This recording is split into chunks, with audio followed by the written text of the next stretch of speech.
जय श्री राम जय श्री राम जय श्री राम जय श्री राम जय श्री राम। मंगलो न मंगलाई तबो सिद्ध सत्य हरि जय राम जय श्री राम जय राम जय राम जय श्री राम जय राम जय श्री राम। अध्यात्म रामायण अयोध्या कांड चतुर्थ सर्ग। भगवान राम का वनवास के लिए अपनी माता से विदा मांगना तथा विदा होकर सीता और लक्ष्मण जी सहित वन गमन की तैयारी करने का प्रसंग आज सुनाया जाएगा। मंगल भवन मंगल वसुदसत जय बिहारी जय राम जय श्री राम जय श्री राम जय श्री राम जय श्री राम। श्री महादेव उवाच तत्सुमित्रा दृष्टि रामाज्ञै संप्रभा कौसल्या भोगव्यास रामोय समुपस्थित श्रुतदेव राम नामेशा वाहि प्रवाहिता राम दृष्टया विशालाक्षमालिंगम ज्ञांगे नायस नेयवे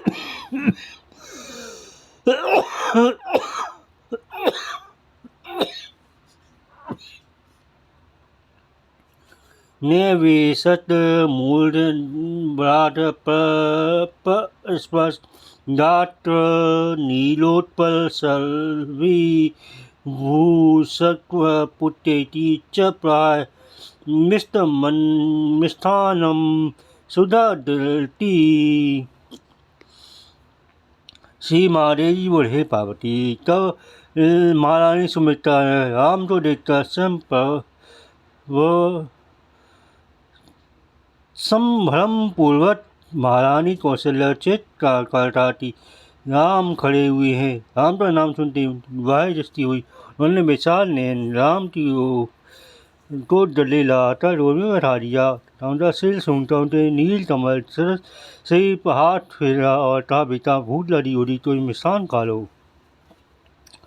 राम जी बोले माता मुझे भोजन करने का समय नहीं है तो आज मेरे लिए है समय। श्री दंडे कानन जाने के लिए निश्चित किया गया है। मेरे सत्य पिताजी ने माता की बोल देता भरत को राज अब मुझे अति उत्तम वनवास दिया है। महाराजा मुनिवेश में 14 वर्ष तक सीधी लौट आऊँगा।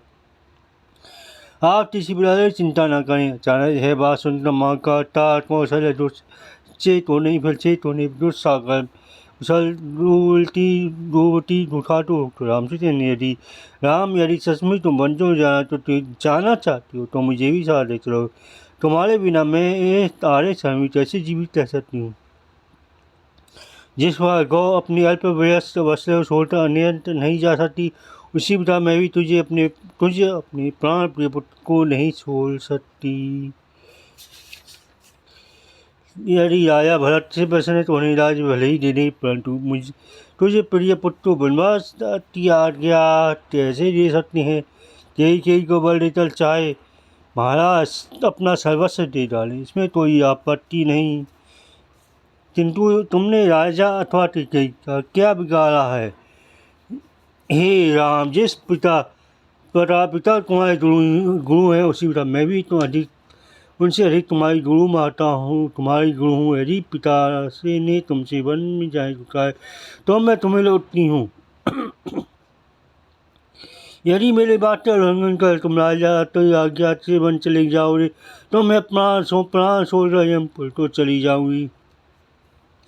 तब लक्ष्मण नहीं कौशल्या जो वचन तो राम जी की ओर देखकर लौटी करते हुए से वचन का हे उन्मत्त भ्रांत चित्त और के वशवर्ती राजा दशरथ को बांधकर भरत को उनके सायक मामा आदि से सहित मार डालूंगा। आज संपूर्ण लोगों को ढड्ढ करने वाले काला नल के समान मेरे पौरुष तो पहले वे सब लोग देख लें। हे शत्रुघ्न आप अभिषेक की तैयारी कीजिए।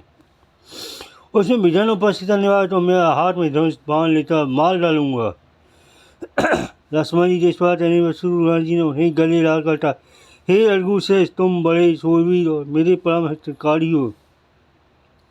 तुम जो तपस्व रहते हो वह सब सत्य मानता हूँ किंतु यह उसका समय नहीं है।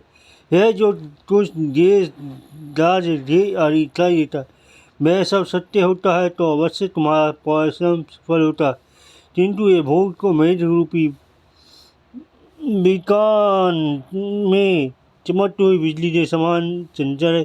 आयु अग्नि में तपाई हुई लोहे पे पड़ी हुई जलती बूंदे के समान चलने के, जिस प्रकार सर्प के मुंह में पड़ा हुआ को भी मेहनत मच्छर चाहता रहता है, उसी प्रकार लोग काल रूप सर्प तेज से दस्त हुए भी अनित्य भोग को चाहते हैं। कैसा आश्चर्य है कि शरीर के भोग के लिए ही मनुष्य दिन रात अति कष्ट सहकर नाना प्रकार क्रिया करता है। यदि वह समझने शरीर आत्मा से भिन्न है तो फिर भला पुरुष कैसे किसी भोग को भोग सकता है। बेटा, माता, पुत्र, भाई, स्त्री, बंधु बांधव और सहयोग प्याउता एकत्रित हुए जीवों अथवा नदी प्रवाह में घटित हुई लटरियों के समान चंचल है। झंडे दिखाई पड़ता है कि रश्मि छाया के समान चंचल, यौवन जल कलन के समान अनित्य है, सुख स्वप्न समान मिथ्या, आयु अत्यंत अल्प है, तथापि प्राणियों द्वारा इनमें कितना अभिमान है। संसार सदा रोग आदि संकुल तथा स्वप्न तथा दंडव नगर के समान मिथ्या है। मूल जन इसको सत्य मानकर इसका अनुकरण करते हैं। नित्य सूर्य के उदय होने अस्त होने से आयु क्षीण हो रही है, तथा नित्य ही दूसरों की वृद्धावस्था और मृत्यु होती रहती जाती है, तो मूल पुरुष तो किसी प्रकार चेत नहीं होता। नित्य पति उसी प्रकार दिन और रात होते हैं जैसे मूलमती पुरुष भोग के पीछे दौड़ता है। काल की यदि तो नहीं देता कच्चे घड़े में भरे हुए जल के समान आयु उत्पत्ति क्षीण हो रही है। लोग समूह शत्रुओं के समान शरीर को नष्ट करते हैं। वृद्धावस्था सिंह समान डराती हुई सामने खड़ी है, और यह मृत्यु भी उससे आगे चलती हुई अंत समय की प्रतीक्षा कर रही है। किंतु देह में हम भावना करने वाला जीव इस विष्ठा भस्म रूप शरीर को ही मैं लोट प्रसिद्ध आ हूँ ऐसा मानता है। ब्रह्म तुम तो सोचता होता कि जिसके आशा से तुम संसार घट करना चाहते वह त्वचा अस्थि मांस विष्ठा मूत्र सुख और उठी आदि से बना हुआ विकारी या परिणामी देह आत्मा किस प्रकार हो सकता है। हे भाई, ये देह विमान सेवित पुरुष में ही संपूर्ण दोष प्रकट हुआ टलते हैं। मैं देह हूँ, इस बुद्धि का नाम ही अविद्या, और मैं ही नहीं चेतन आत्मा हूँ, इसी को अविद्या रहते हैं। अविद्या जन्म मरण संसार की कारण है, विद्या उसको निवृत्त करने वाली अतः मोक्ष कामियों तो सदा विद्योपार्जन का प्रयत्न करना चाहिए। हे शत्रुदमन काम तो लोबारी साधन विघन करने वाले शत्रु हैं, उनमें भी मोक्ष में विघन उपस्थित करने के एकमात्र क्रोध ही पर्याप्त है, जिसका आवेश होने में पुरुष पिता माता सुहृदय बंधुओं का वध कर डालता है। मन के संताप का मूल ही क्रोध जो संसार का बंधन कर धर्म का शेख करने वाला है। इसे तुम क्रोध को छोड़ दो, और है तो महान शत्रु है। तृष्णा वैतरणी नदी है, संतोष नंदन मन है, और शांति ही कामधेनु है। इसे तुम शांति धारण करो, इससे क्रोध रूपी शत्रु तुम पर प्रभाव न होगा। आत्मा देह इंद्रिय मन प्राण बुद्धि आदि से पृथक शुद्ध स्वयं प्रकाश अविकारी निराकार। जब तक मनुष्य देह इंद्रिय तथा मन प्राण आदि से आत्मा की भिन्नता नहीं जानते, तब तक वे मृत्यु पास में बंधकर संसार दुख समूह से पीड़ित होते रहते हैं। इसलिए तुम सर्वदा अपने हृदय में बुद्धि आदि से आत्मा को भिन्न अनुभव करो। इस सपूर्ण भाव व्यवहार का अनुवर्तन करो, और सुख अथवा दुख जैसा प्रारब्ध हो उसी को भोगते हुए चित्त में ठेठ न मानो। हे रघुपुत्र, भाव से इंद्रिया आदि द्वारा कर्तव्य प्रकट करते हुए जो कार्य प्रारब्धवश उपस्थित हो उसे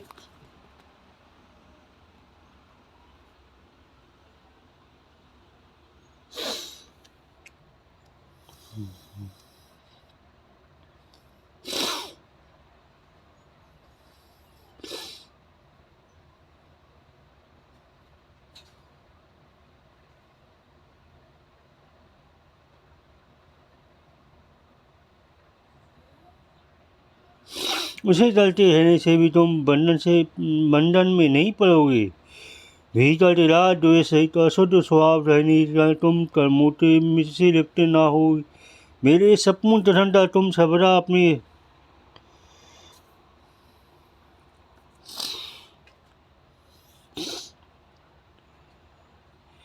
तुम मेरे सरंद नित्य विचार करते रहना।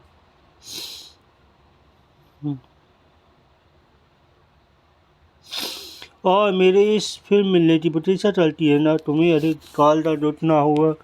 तरम बंधन में बंधा हुआ बंधे हुए जीव तक सदा एक ही सा रहना सहना नहीं हुआ चलता।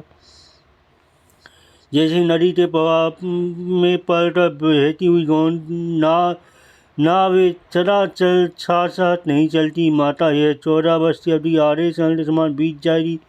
आप अब तो दूर रहते हमें बन जाने की अनुमति दीजिए। आज ऐसा करने से वन में सुखपूर्वक रह सकूँगा। ऐसा कहकर श्री रामचंद्र जी ने बहुत देर तक माता के चरणों में पड़े रहे। तदंतर माता ने उन्हें उठा कर गोद में बैठा लिया और आशीर्वाद देता उनकी प्रशंसा की।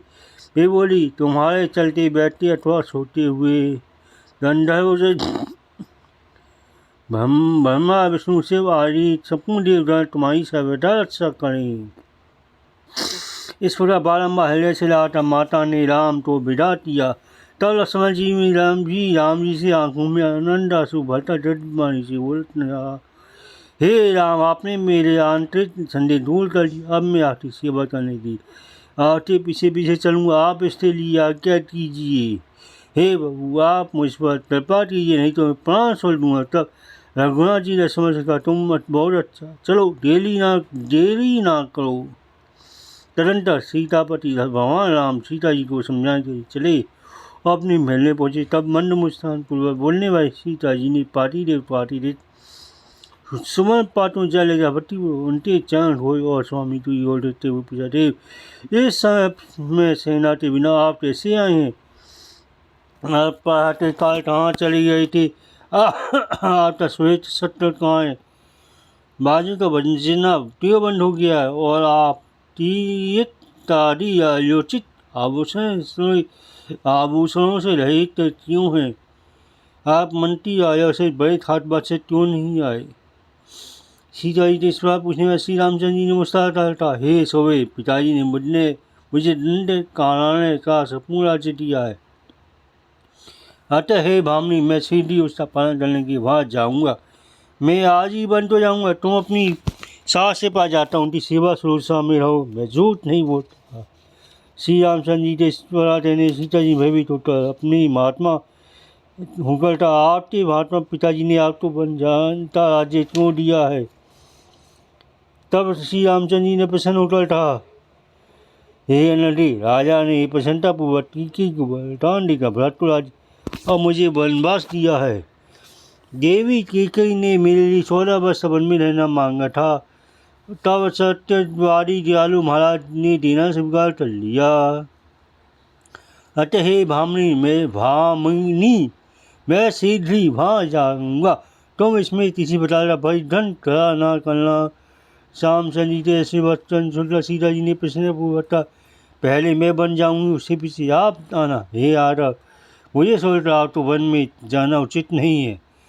तब भगवान जी प्रसन्न अपनी प्रियवाणी जानती जिसका मैं तुम्हें अनेकों विराट आदि वन्य पशुओं में पूर्ण वन में कैसे साथ ले चलूँ? वहाँ मनुष्यों को खाने हुए भयंकर राक्षस रहते हैं और सब और भया सिंह बराग सूकर आदि हिंसक जीव धार करते हैं। हे सुंदर कमल वाली, वहाँ भोजन के लिए कड़वे और खट्टे फल मूल आदि मिलते हैं। जीव पाताल के पूरे अथवा व्यंजन आदि नहीं मिलते। हे सुंदरी, वे फल भी सदा नहीं मिलते। किसी समय नहीं कहीं मिलते हैं, उसी कहीं नहीं मिलते। उसी वन में कहीं को धूली और कांटों से ढटी रहने का मार्ग भी दिखाई नहीं देता। हे दंडित कारण भी ऐसे ही अनेकों दोषों से भरा हुआ है। उसमें अनेकों गुफाएं गड्ढे तथा यह झिल्ली और दासों आदि से भरा हुआ है। ऐसे वन में शीत वायु और घाम आदि के आदि समय भी पैदल ही चलना पड़ता है। मुझे संदेह है तुम वन में आसस आदि थी भयंकर मूर्ति है तुरंत ही प्राण त्याग बैठोगी। इसी है बटरे तुम सीधी घर तुम धर्मी घर पर आओ। राम के वचन सुनकर सीता ने तो ठाकुर होकर कहा उनका कुछ तो सोच तब तो पाते हुए कहा मुझ पतिव्रता धर्मपति आप धर्म पर क्यों सुनना चाहते हैं। आप धर्मज्ञ और दयालु हैं फिर अपनी अनन्य भट्टा दोष ही ना मुझे पत्नी को क्यों सोचते हैं। हे राम वन में भी आते पास रहते हुए मुझे कोई क्या बिगाड़ सकता है। जो भी फल मूल आदि आप तो ही खाने सोचे निब्बे ही मेरी अमृत स्मान होंगी मुझे संतुष्ट होता है मैं आनंद पूर्वक आऊँगी। इसमें कोई संदेह नहीं कि आते साथ चलते हुए मेरे कुछ काश तंत्र आदि फूलों से सोने समान होंगे। मैं आपको शिव का तस्त न दूंगी बल्कि आते काले में सहायिका होंगी। बाल अवस्था में ज्योतिष शास्त्र विद्याशास्त्र महात्मा ने मुझे देकर डाला तू अपने पति साथ वन में रहेगी उनमें हम मोह देता बाल के सत्य और वैसे अपने साथ वन में चलूँगी। एक बात और कहती हूँ उसे सुनकर आप मुझे वन में ले चलिए। आपने बहुत से बार मोटे मुझसे बहुत सी रामायण सुनी होगी बताइए इनमें किसी में भी क्या सीता ने के बिना राम जी वन में गए हैं। अतः मैं आती पूर्णतया सहायिका होकर अवश्य आपके साथ चलूँगी। यदि आप मुझे छोड़कर चले जाएंगे तो मैं अभी आपके सामने ही अपने प्राण छोड़ दूँगी। तब रघुनाथ जी सीता जी का घर नीचे लेकर कहा देवी तुम सीधी मेरे साथ बन चलो मैं तुम्हें ये हार आदि संपूर्ण आभूषण वैसे जीत इससे अनुधति को दे दो। हाँ अपना संपूर्ण धन ब्राह्मण को दान देकर बन को चलेंगे।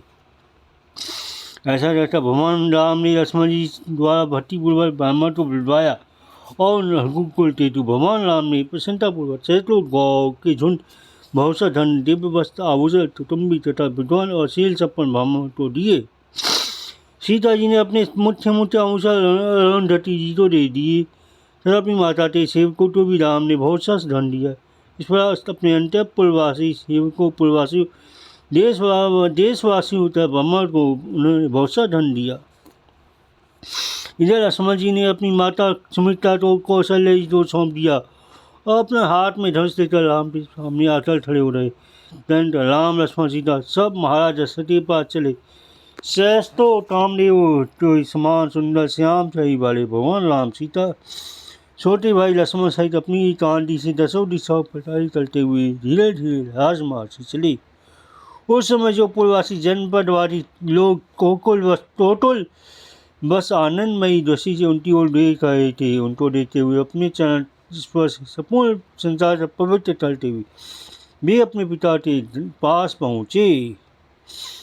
श्री राम सीताय नप पथे दक्षन शनि सायुन पुराण जान प्रदान टोटल दृश्य सानंद मुनीन्द्र सियन श्याम काम शस्त्र सुंदर बपू टांटाय दिशो भाषामाय पाद वन्यास पवित्र तिथाथिल अखिल जगत पाप लेय तत्पितु